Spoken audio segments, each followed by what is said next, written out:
ஆன்மீகம் நண்பர்கள் அனைவருக்கும் அன்பான வணக்கம். சென்னிமலை வேலவன் சேனல்ல இன்னைக்கான பதிவு என்னன்னு பார்த்தீங்களா, நான் நிறைய திருத்தலங்களுக்கு போறப்ப கோவில்ல பார்த்தீங்கன்னா இந்த திருநீர் அர்ச்சகர் கொடுப்பாங்க. அதை வாங்கி இத்தினூண்டு நெத்தியில் வச்சுக்கிட்டு திருநீர் எல்லாம் கொட்டி கொட்டி வச்சுட்டு வந்துடுறீங்க. அது ரொம்ப தப்பு. அந்த மாதிரி திருநீரை அப்படி பண்ணவே கூடாது.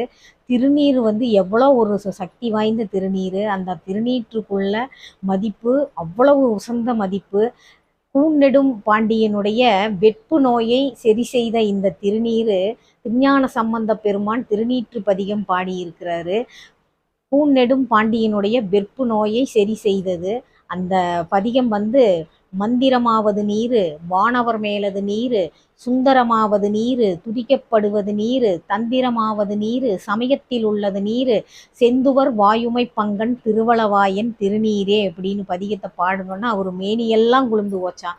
அவ்வளவு சிறப்பு வாய்ந்த இந்த திருநீற்றினுடைய பெருமையை நம்ம தெரிஞ்சு கொண்டால் இந்த மாதிரி திருநீற்றை நம்ம கண்டவக்க கொட்டி வச்சுட்டு நம்ம வரமாட்டோம். அருணகிரிநாத பெருமான் இந்த திருநீற்றுக்கு என்ன சொல்றாருன்னு பாருங்க. வந்த வினையும் வருகின்ற வல்வினையும் கந்தன் என்று சொல்ல கலங்குமே, செந்தில் நகர் சேவகா என்று வெண் திருநீர் அணிவோருக்கு மேவ வாராது வினையேன்னு சொல்றாரா. இனிமேலாவது கோவில்களுக்கு போனால் அந்த திருநீரை நம்ம ஒரு பேப்பர் எடுத்து அதில் போட்டுக்கிட்டு நம்ம வீட்டில் அன்றாடும் பயன்படுத்தக்கூடிய அந்த திருநீற்றுக்கோட கலந்து நெத்தியில் பூசிக்கிங்க.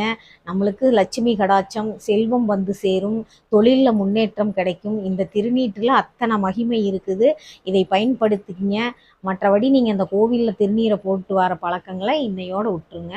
மீண்டும் சந்திப்போம். நன்றி, வணக்கம்.